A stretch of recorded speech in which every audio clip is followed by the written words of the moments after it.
नमस्कार सर्वांना. खरं तर आज पहिल्यांदा तुम्हाला सर्वांना शुभेच्छा देते की सगळेजण 10वी 12वी चांगल्या मार्कांनी पास झालेला आहात. आणि आज इथं जो एज्यू दिशा पुढारीतर्फे कार्यक्रम आयोजित केला आहे हा पुढची दिशा देण्यासाठी आहे. त्यासाठी सर्वप्रथम पुढारी समूहाचे मी आभार मानते की इतका चांगला एक प्लॅटफॉर्म आपल्या सर्व विद्यार्थी आणि पालकांसाठी त्यांनी उपलब्ध करून दिला.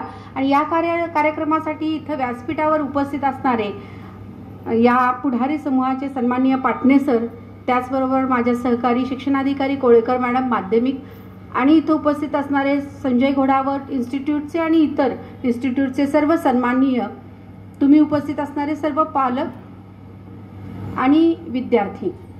खरं पाहायला गेलं की मगापासून माननीय जिल्हाधिकारी साहेबांनी सुद्धा तुम्हाला अत्यंत चांगल्या पद्धतीने मोटिवेट केलं आणि स्वतःचे अनुभव सुद्धा तुमच्याशी शेअर केले. त्यानंतरच्या सर्व वक्त्यांनी आपल्याला काय करावं लागेल या संदर्भानं बोलले. आणि आज जे एक्झिबिशन इथं आहे त्यामध्ये तुम्हाला विविध 10वी आणि 12वी नंतर ज्या ज्या आपल्याला पुढे संधी आहेत त्या संधीच्या संदर्भानं स्टॉल्स आहेत, विविध माहितीपर सर्व कॉलेजेसमध्ये कोणकोणते अभ्यासक्रम आहेत त्याची माहिती सुद्धा इथं दिली जाणार आहे. आणि ती माहिती घेऊन तुम्ही तुमची दिशा ठरवणार आहात. कारण प्रत्येकाचं क्षेत्र वेगळं असणार आहे, कारण प्रत्येकाची आवड वेगळी आहे, प्रत्येकाचं पॅशन वेगळं असतं आणि त्यातून तुम्ही या सगळ्याची माहिती घेऊन पुढे तुमची दिशा ठरवणार आहे. मगाशी सर्वच वक्त्यांनी सांगितलं की पालक म्हणतात म्हणून करू नका, परंतु माझं असं म्हणणं राहील की पालकांच्या सोबत ही सगळी माहिती घ्या आणि त्यातून आपलं एक मत ज्या वेळेला तुम्ही ठरवाल त्यावेळेला तुमचं पॅशन तर असेल, आपल्या पालकांना सोबत घेऊन आपण कुठं पुढे जाऊ शकतो यासाठीचं नियोजन करून मग आपली दिशा निश्चित करा. निश्चितच यामध्ये तुमची प्रायोरिटी ही राहील की तुमची आवड काय आहे. आणि मला पुन्हा एक सांगायचं आहे की 98 वाले कोण असतील यामध्ये 65 वाले कोण असतील डझंट मॅटर, कारण तुम्ही इथून पुढे तुमची सुरुवात एकाच पाथनं करणार आहात. कारण तुमची सुरुवात जी असणार आहे ती प्रयत्नानंच होणार आहे. 65 वाले सुद्धा प्रयत्न करून पुढे आपलं अचिव्हमेंट अगदी चांगल्या प्रकारे करू शकतात हा विश्वास मला आहे. कारण अशी अनेक उदाहरणं आता या क्षेत्रात आम्ही इतकी वर्ष आहोत तर अशी अनेक उदाहरणं आम्ही पाहिलेली आहेत. आणि 98 वाल्यांना पुन्हा मला हे सांगेल की तुम्हालाही प्रयत्न पुन्हा इथूनच करायचे आहेत. का तर हा इथं स्टॉप नाही आहे, यशाचं एक शिखर आहे, पण थांबून चालणार नाही कारण पुढचं शिखर तुम्हाला गाठायचंय. त्यामुळे तुम्हालाही पुन्हा प्रयत्नांची गरज आहे. ते काम तुम्हाला करावं लागणार आहे आणि एकाच दृष्टीने आपल्याला पुढे जायचंय. खूप वेगळी क्षेत्र आता आपल्या समोर आले आहेत. आमच्या वेळेला फक्त एक असायचं की इंजिनियर व्हा आणि म्हणजे तुमचे मार्क्स 90च्या व्हा, सायन्स घ्यायचंच आहे, दुसरा ऑप्शनच नाही. का तर तुम्ही हुशार आहात, तुम्ही सायन्सच घ्यायचे, तुम्ही डॉक्टर इंजिनियर्स बनायचे. आता आम्ही बघतो आहोत की आमचे 95 96 वाले स्टुडंट सुद्धा आर्ट्स शाखा निवडतात. का? आम्ही लिंग्विस्टिक करतो, आम्ही फॉरेन युनिव्हर्सिटी जातो, आम्ही ऑक्सफर्डमध्ये केम्ब्रिजमध्ये लिंग्विस्टिकमध्ये करिअर करून तिथं सुद्धा आमचं करिअर सेट करू शकतो. वेगळा विषय आलेला आहे. रोबोटिक्स आलंय, रोबोटिक्समध्ये काही लोक करिअर करतात. ॲग्री एक ठराविक लिमिट होतं, आता ॲग्रीमध्ये पण खूप सारे प्लॅटफॉर्म आलेले आहेत. तर मला हेच म्हणायचंय तुम्हाला की क्षेत्र कोणकोणते आहेत ते आधी माहीत करून घ्यावीत सर्वांनी. ती क्षेत्र माहीत करून गेल्यानंतर मग आपण कुठं जाणार आहोत, काय आपली निवड असेल त्यामध्ये आपण थोडासा अभ्यास करून आपण तिथं पुढं जावं. आता थोडंसं हे आपलं करिअरच्या दिशेने आपण बोललो. दुसराही एक विषय की आजचं थोडंसं जग बदललेलं आहे. म्हणजे आता सध्या हे खूप आपल्या हातात असतं.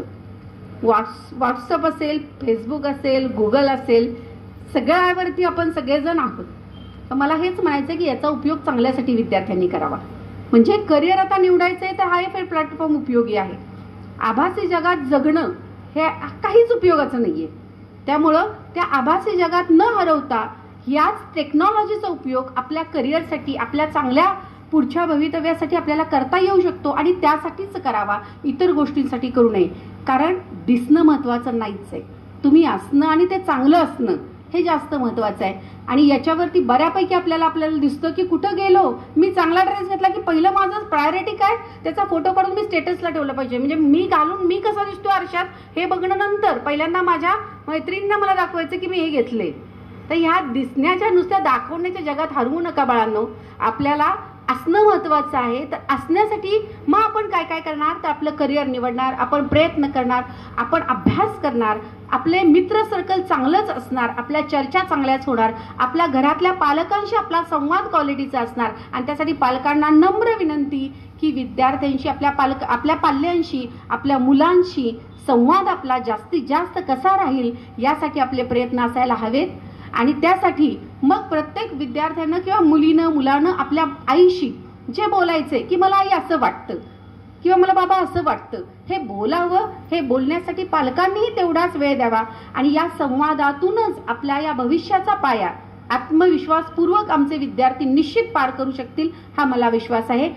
मी मगाशी जसं बोलले, अनेक उदाहरण आहेत. माझ्या घरातलं उदाहरण आहे. 65% माझा पुतण्या पास झाला. त्यावेळेला सगळे म्हटले 65% आता काय करणार. तो डिप्लोमा झाला, डिग्री झाला, IIT मद्रासमध्ये एमटेक झाला. त्याने MPSC मध्ये राज्यात 5व्या क्रमांकाने नंबर काढून क्लास 2 ची पोस्ट काढली. काय होऊ शकलं तर त्याच्या मनात हे आलं की 65 नंतर मला सगळे म्हणतात की 65 आहेत तर काय केलं, तर काय करायचं हे मी आता करणार. आणि त्याने स्टार्ट तिथून केली. म्हणून मगाशी मी बोलले की तुमचे आता मार्क्स मॅटर करत नाही. तुम्हाला जर करायचं आहे तर तुम्ही निश्चित करू शकता. तुम्हा सर्वांना माझ्या मनपूर्वक शुभेच्छा राहतील आणि तुमचं सर्वांचं भविष्य हे उज्ज्वल घडावं. आणि त्यासाठी या सगळ्या एज्युदिशा हा जो प्लॅटफॉर्म आहे पुढारीने दिलेला, त्याचा तुम्ही निश्चित उपयोग करा. पुन्हा एकदा पुढारी समूहाचे मनपूर्वक मी आभार मानेन की हा चांगला प्लॅटफॉर्म आमच्या विद्यार्थ्यांसाठी उपलब्ध करून दिलेला आहे आणि मला इथं बोलण्याची संधी दिली त्याबद्दल सुद्धा मनपूर्वक धन्यवाद. मला एक गोष्ट विद्यार्थी आणि पालकांना आवर्जून सांगायची. सातारा जिल्ह्याची शिक्षण व्यवस्था आणि साताऱ्याची जिल्हा परिषद ही